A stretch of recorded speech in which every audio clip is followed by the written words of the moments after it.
Anna. Welcome back to my channel. Today I want to talk about audiobooks. I've been a huge audiobook listener since I was a little kid. I used to fall asleep listening to Peter and the Starcatcher because my mom used to read to me to get me to fall asleep, and then she got me a little CD player, would put the audiobook CDs into the CD player, and then I would just be right off to sleep. So I've been listening for years and years and years. Last year I discovered the app Libby, where you could connect your library card to this app and be able to access ebooks and audiobooks with your library card, so no money there. And I also joined NetGalley, which is a website where you can read advanced reader copies of books. You have to request them, and they also have advanced reader audiobooks on there. So between NetGalley and Libby, over this calendar year in 2023, I've listened to 816 hours of audiobooks, roughly translates to about 81 audiobooks, which is really exciting. So I thought I would share some of my favorite audiobooks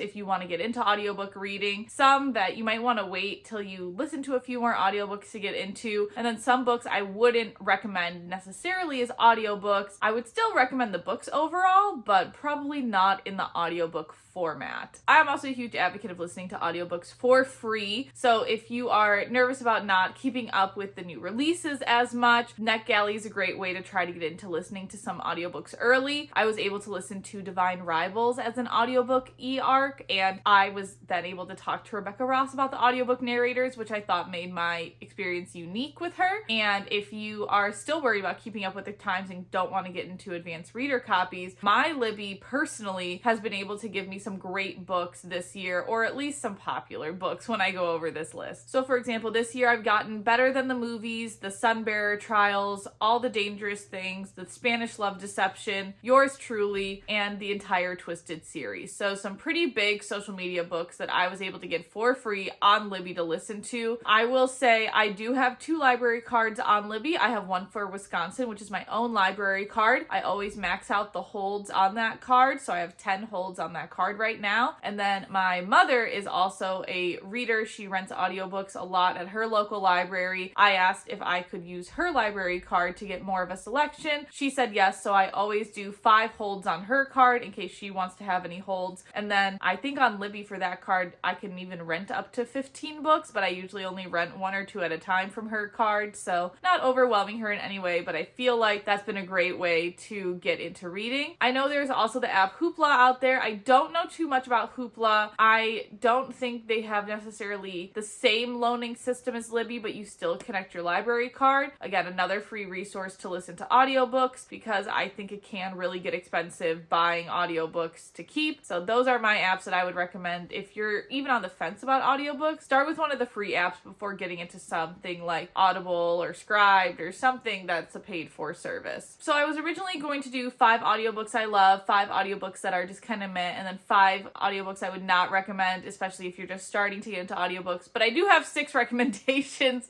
for audiobooks I think you should listen to if you just want to start getting out. I feel like these are across a few different genres. They have differences between them as well in terms of narrator. So if you really tried these 6, I feel like you would like one of them in general, and then you could get into the rest of the audiobook world. So the first book is Felix Ever After. The audiobook narrator for this is Logan Rozos. This centers on Felix, who is a young Black teen, and he is trans, and it is the year before he goes off to college, and he really wants to find love, but instead there is this outing and bullying scandal that is going on at his school, and he has to really figure out what's going on there, along with also trying to explore his own identity. So big coming of age story, LGBTQIA book, and I really thought that Logan made this book so good. This was a 5-star read for me on audiobook. I felt like one of the reasons this is a good audiobook to start with is because the story is easy to follow along. There is some mystery in the book, so it keeps you engaged, but it's nothing where you would get too confused by listening to the audiobook. And Logan does a fantastic job of putting his heart and soul into the piece, and you really feel like it is Felix talking to you.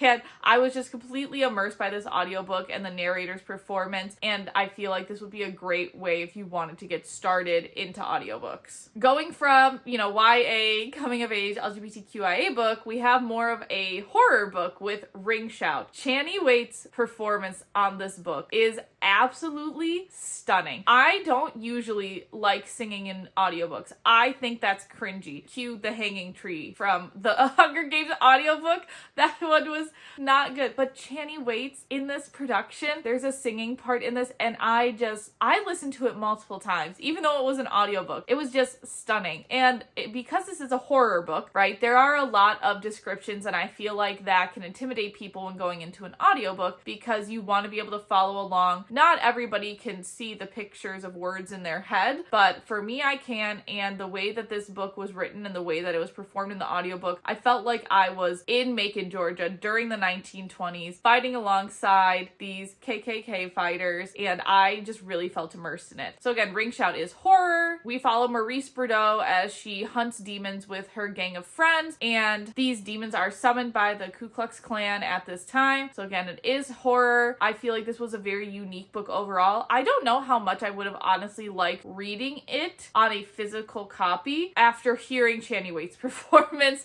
Like, I think it would be great to own a physical copy, but I think this would be one where I would almost listen to the audiobook while reading the book at the same time. So if you're into horror, I feel like this is a great audiobook recommendation to get you into listening to audiobooks in the horror genre. Okay, the next two books are both actually narrated by the author themselves. And I will say, listening to a book narrated by the author themselves, I feel like can be a hit or a miss. I really feel like it depends on the type of book because not every author that is narrating their own book has audiobook narrator experience. For example, Dan Clay is not an audiobook narrator. Dan's a drag queen, and Dan's debut book, Becoming a Queen, narrated by Dan, I feel like is a fantastic example of an author who doesn't really do audiobook narration, but narrated this book with their entire being. Becoming a Queen is a similar book to Felix Ever After in terms of an LGBTQIA coming of age story. However, this one for Becoming a Queen feels a lot more rooted in reality and just a deeper, more soulful book as well. And I think part of that is because I listened to Dan read this book themselves. We follow Mark, who's 16. His brother and confidant Eric goes off to college, so Mark has to navigate the world of high school on his own now. Mark gets dumped by his boyfriend John, and so Mark gets a really big chance to discover the parts of himself that he had to hide while dating John. Beautiful story. This is a fantastic debut, and Dan's vocal performance, every word, I feel like I was listening to almost a memoir with how much emotion and passion Dan put into this book. And I really think that if you are looking to get into audiobooks and you're not sure about authors who narrate their own books, this is a great one to start to give you the confidence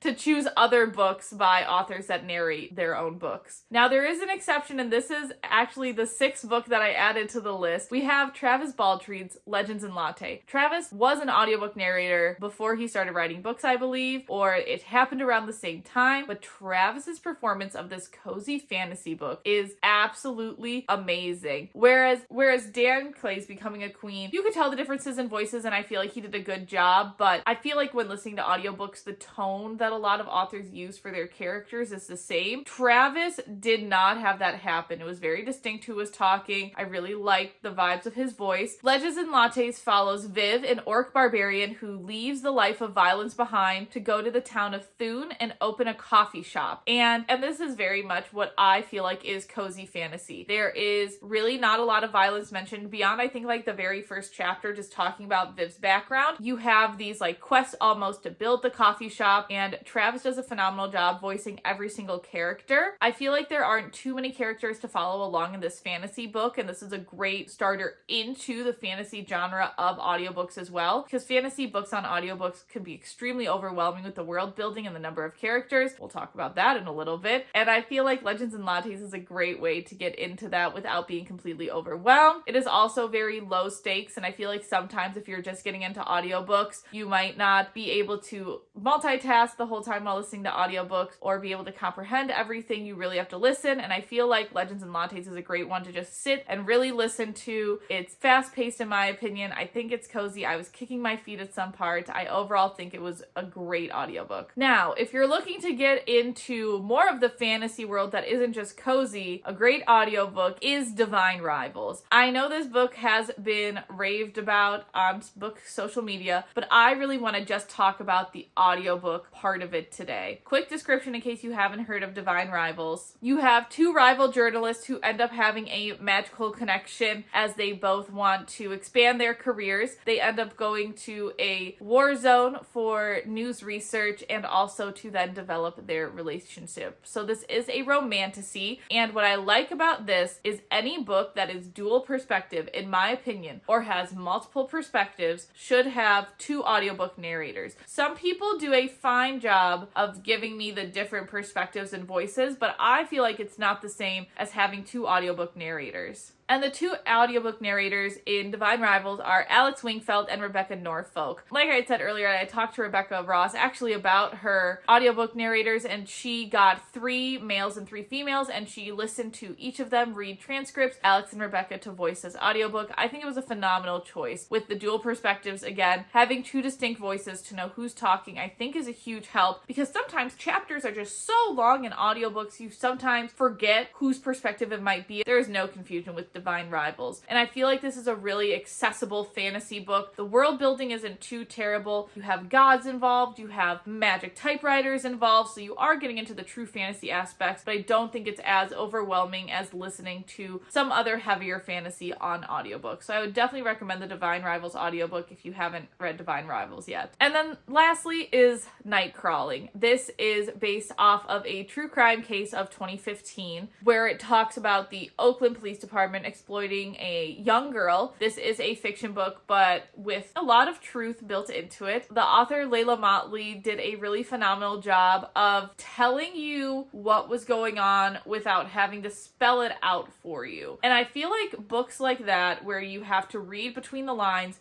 can sometimes be difficult to listen to on audiobook. And it's almost something you have to train your ear for, to listen between the lines.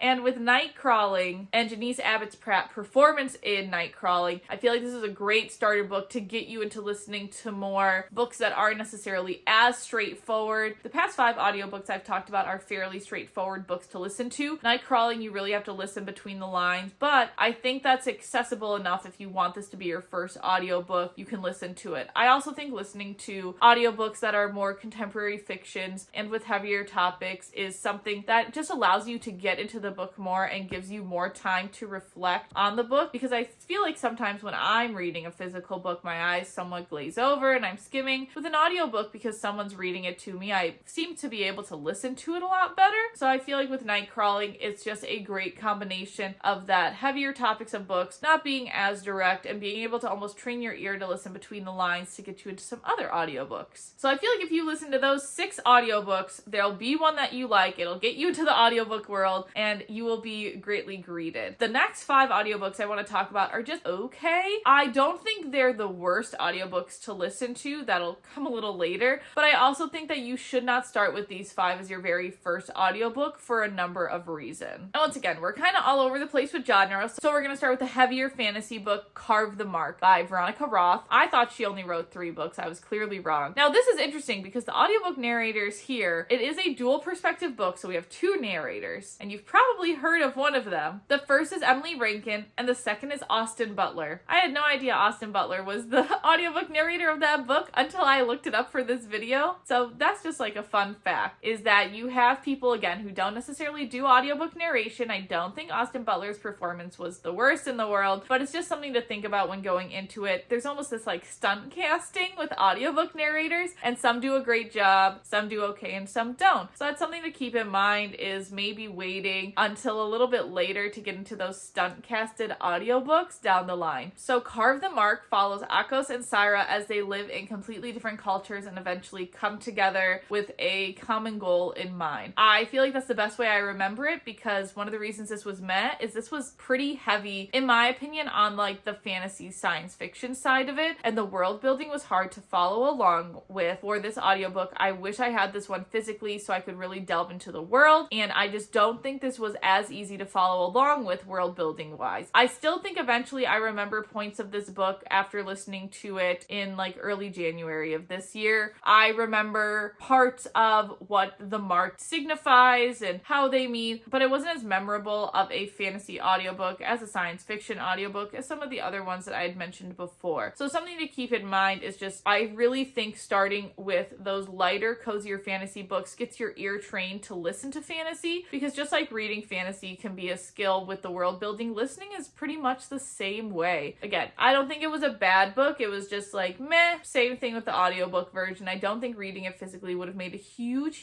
difference, except maybe for my comprehension of the world. Now let's flip to the other side of genres. We have a romance book, Get a Life, Chloe Brown. I definitely think I would have liked this a bit more if I had the physical book, which is why this audiobook was just kind of like meh for me. So Get a Life, Chloe Brown, we follow Chloe Brown as she has a somewhat near-death experience, reflects on her life, and wants to get out of her family home. She moves into her own apartment, and her superintendent, Red, I guess have this like tiff, and Chloe wants to complete her Getting a Life list, and Red is enlisted to eventually help her with that after an interesting cat-related meet-cute situation. I think it's a really good book with its representation of chronic illness and the relationship that goes on beneath it and what Chloe has to go through with her chronic illness, but I would not recommend it as an audiobook to start with because the accent of a Join Ando is just extremely thick. I listened to it, I feel like I could understand the majority of the words, but if this is your first audiobook, you might get turned off to audiobooks because of the accent of the audiobook narrator. Sometimes it does make it harder to understand. I don't think there's anything wrong with training your ear to get better at accents. That's something I want to do as well, but I think that is something to keep in mind when getting into audiobooks is finding an audiobook narrator that you can easily understand so it makes it easier to enjoy the audiobook. I listen to all my audiobooks at 1x speed. I have a friend that listens at 3x speed, and she even says that she takes it down to like 2.5 times speed when it comes to heavier accents like an Irish or a Scottish accent, for example. So just something to keep in mind with looking. You can look up, the types of accents, the way people talk. So you can listen to a sample of the audiobook to see what they sound like. I would highly recommend listening to samples of audiobooks before you get into one to make sure it's going to be a narrator that you enjoy. If I had done that, maybe I would have picked up Get a Life, Chloe Brown as a physical book and rated it higher than I did as an audiobook. The next is The Summer of Broken Rules. We are following Meredith, or Mare as I call her, as she goes back to her family's summer home after losing her older sister and participates in a game of assassin where not only does she want to win in her sister's honor, but she ends up getting into a little bit of a fling with one of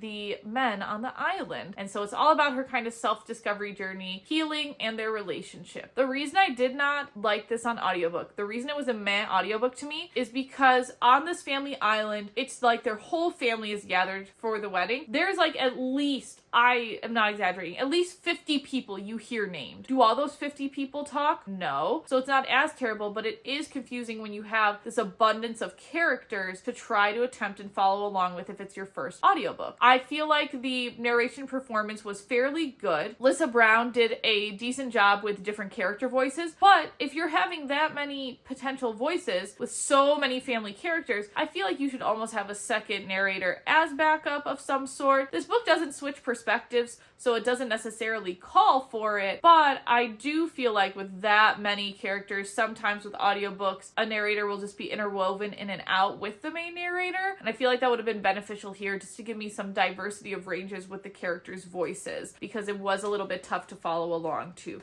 I think once you listen to a few audiobooks, it gets easier and easier to follow along over time, but I would not start with this one. I feel like there's just way too many names and a big old family tree. I hope the physical book has an actual family tree because that would have really helped me when listening to it. All right, the next book is Local Woman Missing, and this is narrated by one person. Her name is Jennifer Jill Arya. I don't think she's a bad audiobook narrator. I want to start off with that. I think this is an example of a book where we are getting multiple perspectives, but there is one audiobook narrator that is supposed to do the heavy lifting to keep you engaged. And I think that's very, very hard. In this book for Local Woman Missing, we have the perspective of the neighbor, the character Delilah, the character named Leo, and Leo's mother. And we are also jumping timelines from past to present. So all of those mixed together just make it very hard to follow along when it's one audiobook narrator who, again, tough to do all of the voices, I feel like, and be consistent across an entire book with these long drawn out chapters. But that's the situation that Jennifer was put in. So I think that's why you shouldn't start out with this book until you've listened to a few audiobooks, just so you're able to do more of the heavy lifting with your ears to be able to follow along. Local Woman Missing is about two women who go missing near the same place over different time periods and try and figure out what happens to everybody in this book. That is another thriller mystery. It has a lot of clues. There are plot twists to follow along. So overall, it's just like a meh audiobook. I feel like this is definitely one that I would lean more towards the physical book, not to any detriment of the audiobook narrator, because sometimes audiobook narrators don't help with the story. In this case, I think the audiobook narrator was put in a tough position to get this book onto the audiobook format. And because this is Mary Kubica, I feel like they could have, shelled out for more audiobook narrators, in my opinion. It's not like it was like a debut author or something like that. Like, she's been writing books forever. I don't know why she didn't have more narrators. And then the last book that is just sort of meh for me is You've Reached Sam. We are following Julie, who loses her boyfriend in a car accident, but when she calls him, he picks up. The reason this is a meh audiobook for me, I don't think the story is terrible either. It wasn't a story for me, but the audiobook specifically is we jump time and it's not very clear. I don't like books in general that don't jump time without it being super clear. And when you're reading a physical book, you can see like the little dashes, right, between different time periods. In an audiobook, it's maybe like 2 extra breaths and then you switch time frames. I mean, it's not like it's a clear delineation that we're changing a chapter, okay, the time frame might change. This happens mid-chapter, and I think it just makes the audiobooks less accessible, not as easy to follow along with. So definitely would not recommend this as your first audiobook to listen to. I think the audiobook narrator, Sonila Nankani, was not bad at all. I don't think she helped or hurt the book really. So I think it was just the time periods for me. Something to keep in mind when just getting into audiobooks, that time periods just switch without the nice little, decorative changes in the middle of the book to let you know that we're changing a scene or changing a time period. Okay, now we have the 5 books that I would not recommend on audiobook. Even if you listen for a while, I think you should just go with the physical books instead. The first book is Tomorrow and Tomorrow and Tomorrow. I think it was a great book. I don't think it was a good audiobook. I don't think anything could have really helped it be a good audiobook because of the unique style that it was written in. I thought the audiobook narrators, Jennifer Key and Julian Cheehey, were fine. I don't think they were fully spectacular. I don't think they were bad. I feel like it was fine for this book. I will say that this one, my biggest complaint about this is just the formatting. This is definitely a book to read. It's not a book to listen to, because each chapter you're in this different type of format and you randomly change perspectives throughout this. You're changing the style that it's written in. You're changing the way the chapters are formatted, like during the different parts of the book. I think it's a brilliant way to read and engage a book, especially because this is kind of like literary video gaming. Interesting concept. I would definitely wish that I would have read it on the physical book versus the audiobook. So if you're interested in the physical book and you haven't heard of Tomorrow and Tomorrow and Tomorrow, it's about 2 game designers that met as children. They meet again in this new life and they decide to go into business together. And it's all about how their business expands and grows with their video games. Again, would not recommend as an audiobook at all. I think it's just a little too confusing, but I think it's a physical book where you can actually see the page breaks and the changes and whatnot.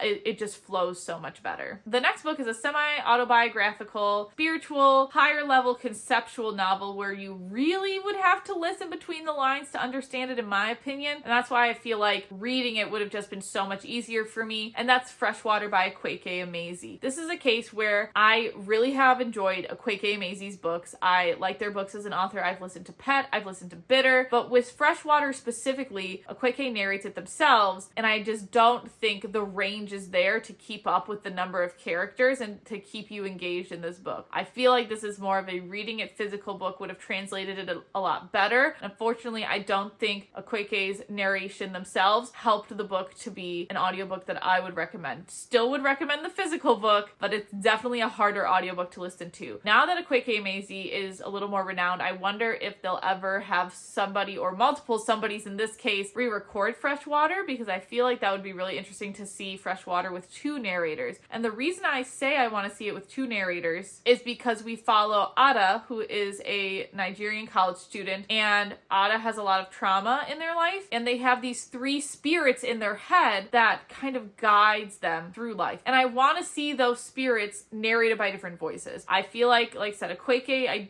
is not an audiobook narrator by trade. I feel like the lack of range just showed in this book and did not help it become an audiobook that I would recommend. Again, definitely get the physical book, though. I think it is a really interesting concept. The next one is My Dear Henry, and I wanted to like My Dear Henry so bad because I think this is a really cute concept written by Kaylin Barron for the remix series where you take these stories, for example, Dr. Jekyll and Mr. Hyde, kind of turn them on their head. So the way that Kaylin did this with her writing is she decided to have more of a side character in the original Dr. Jekyll and Mr. Hyde story come to the forefront. So you have a teen boy who is trying to discover or what happens to the other boy that he is in love with. And the other boy he's in love with is supposed to be Dr. Jekyll and Mr. Hyde. So again, flipped on its head, new perspective. I wanted to like it. This is a case where I personally did not like the audiobook narrator. That's why I can't recommend it. I feel like Clifford Samuel, I believe, is an actor. It was just so slow paced. The inflections for the different characters weren't there. I thought everybody sounded the same personally.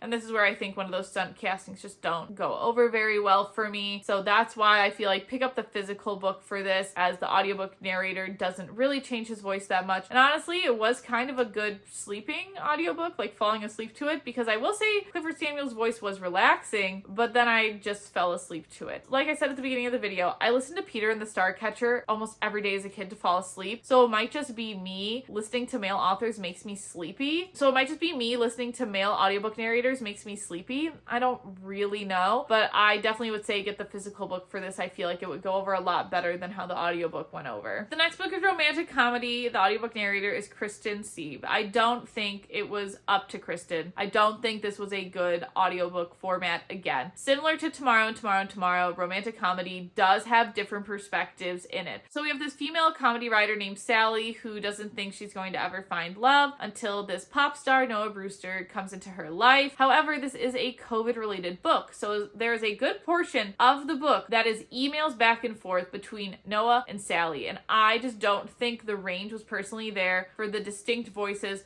between Noah and Sally. This is one where I would have liked dual narration. So you see a book and it has dual perspectives and there's just one audiobook narrator. I would definitely listen to a sample somewhere, because if the range isn't there, I feel like it's so hard to follow. Regardless of that, there's also with this audiobook, it's just one long chapter for like 188 minutes. And I just think those long chapters on audiobooks don't make sense because there are clearly breaks in time that we are missing. So I feel like I would recommend romantic comedy more as a physical book and not as an audiobook. The last one, and listen, this last audiobook may really just be my personal preference of audiobooks, what I like and what I don't like. It's If We Were Villains. First of all, you have like 7 main characters you are following. And while it's narrated from one person's perspective, I think it would have been nice to have dual narrators. And then this is Shakespearean inspired, and this is where I think this might just be me. In college, whenever I was told to read Shakespeare, I had to watch it. I could never just read Shakespeare. It just wouldn't translate in my head. And a lot of Shakespeare, since it's a play, it's meant to be watched, but you don't have that opportunity in this audiobook or even as the physical book with If We Were Villains, right? Like no one's made a YouTube video acting out the scenes that they act out specifically in If We Were Villains the way that they did. So it just made it so hard to follow along. Again, in If We Were Villains, we're following a group of 4th year students and one of them ends up dead and we have to figure out what happens to them. So it's like an okay book overall. I don't know if the physical book would have saved it for me. I would definitely recommend you get the physical book and not listen to the audiobook. I don't think it was a detriment either to Robert Petkoff's performance. I just don't think with that many main characters, having one audiobook narrator makes a ton of sense. I do want to give an honorable mention if you want to start getting into audiobooks.